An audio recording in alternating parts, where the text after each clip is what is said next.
Aduh, kepalaku agak pusing nih.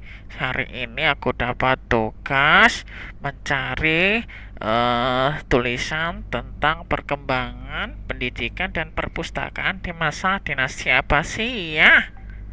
Kira-kira di perpustakaan ini ada nggak ya literasi yang membahas itu? Mudah-mudahan saja ada. Sebelah sini ada nggak ya? Wah, nggak ada. Mungkin sebelah sini ada.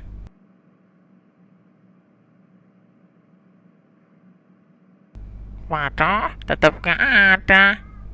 Di sini ada nggak ya? Perpustakaannya kurang lengkap. Terus cari sumber di mana ya? Assalamualaikum. Jika Anda membutuhkan segala informasi, kami, Koreng, Ojek Online siap membantu Anda. Serius kamu, Mas? Ya tentu saja serius, Mas. Anda mau bertanya apa, Pak? Saya mau bertanya tentang perkembangan pendidikan dan perpustakaan di masa dinasti Abbasiyah. Oke, silahkan. Ada berapakah jenis lembaga pendidikan di masa dinasti Abbasiyah? Ada 10. Yang pertama adalah maktab atau kutab, yakni institusi pendidikan dasar. Mata pelajaran yang diajarkan dalam kutab ini adalah khat atau kaligrafi, Al-Quran, Aqidah, dan Syair. Sekitar 30.000 masjid digunakan sebagai kutab di masa dinasti Abbasiyah. Yang kedua adalah halakoh, artinya lingkaran. Proses belajar dalam halakoh sangat sederhana, yakni seorang syekh duduk memimpin sebuah pertemuan para murid yang duduk melingkarinya. Murid-murid tersebut mendengarkan dengan seksama, kemudian mencatat apa yang disampaikan oleh syekh. Syekh itu apa ya? Syekh itu artinya orang yang berusia tua atau orang yang dituakan karena ilmunya, yaitu orang yang mendapatkan ilmu meskipun usianya masih muda. Ya sudah, lanjutkan yang ketiga. Yang ketiga adalah majelis. Majelis ialah sebuah institusi pendidikan yang digunakan untuk kegiatan transmisi dari berbagai ilmu, sehingga majelis banyak jenisnya. Ada majelis al-hadis, majelis at-tadris, majelis al-munazarah, majelis al-muzakarah, majelis asy-syu'ara, majelis al-adab, dan juga majelis al-fatwa. Tanya Pak, transmisi itu apa ya? Transmisi itu artinya penyampaian atau penyebaran sebuah informasi atau ilmu pengetahuan. Lalu yang keempat apa Pak? Yang keempat adalah masjid. Masjid itu selain digunakan sebagai tempat beribadah, juga digunakan sebagai tempat menuntut ilmu, baik ilmu agama maupun ilmu umum. Yang kelima adalah ribat. Ribat itu dahulunya adalah kamp pertahanan yang berada di perbatasan negeri Muslim. Ribat beralih fungsi menjadi tempat menyendirinya orang-orang sufi dari kehidupan duniawi.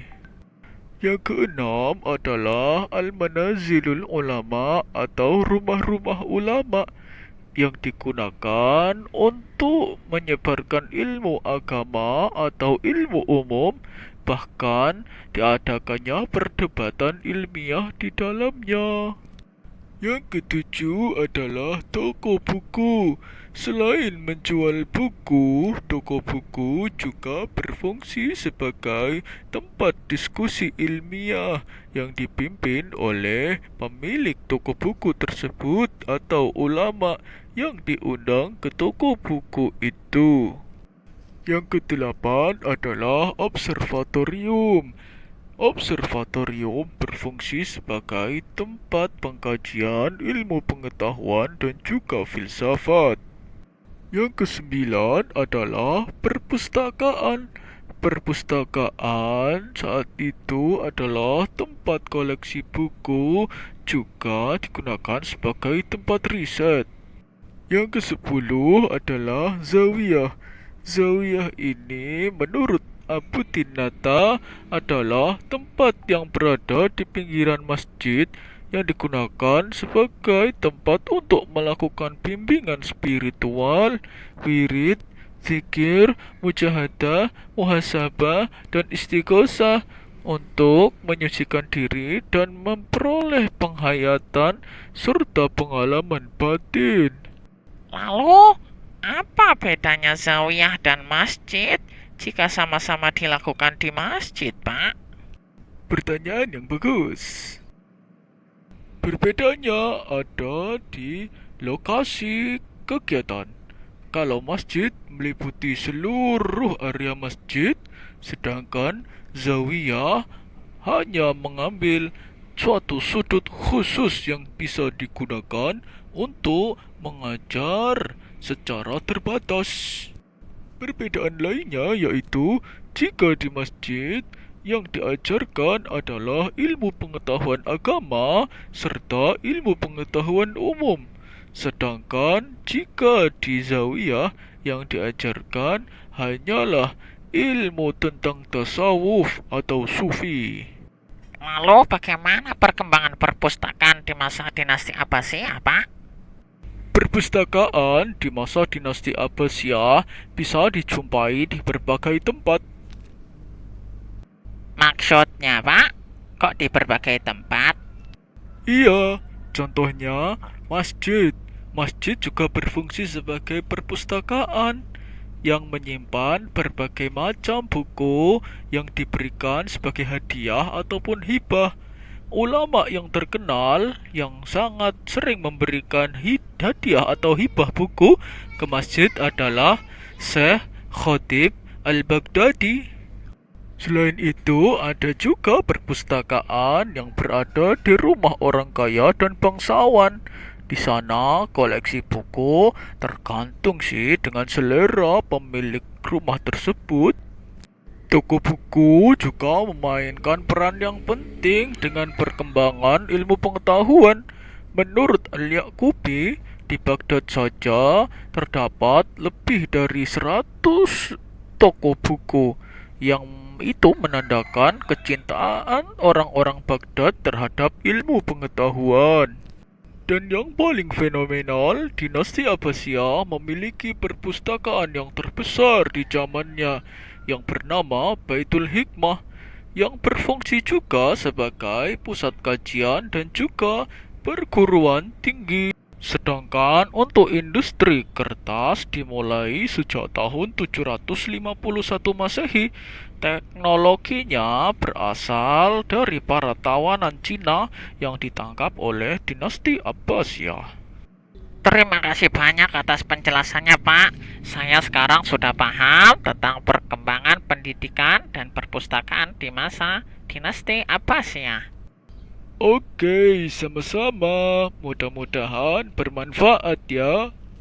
Kalau begitu saya pamit ya. Assalamualaikum warahmatullahi wabarakatuh. Oke, Pak. Waalaikumsalam warahmatullahi wabarakatuh.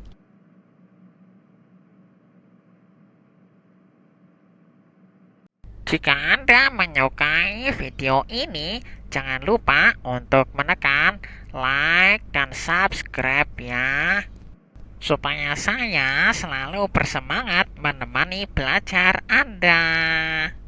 Wassalamualaikum warahmatullahi wabarakatuh. Waduh, lupa minta ongkos.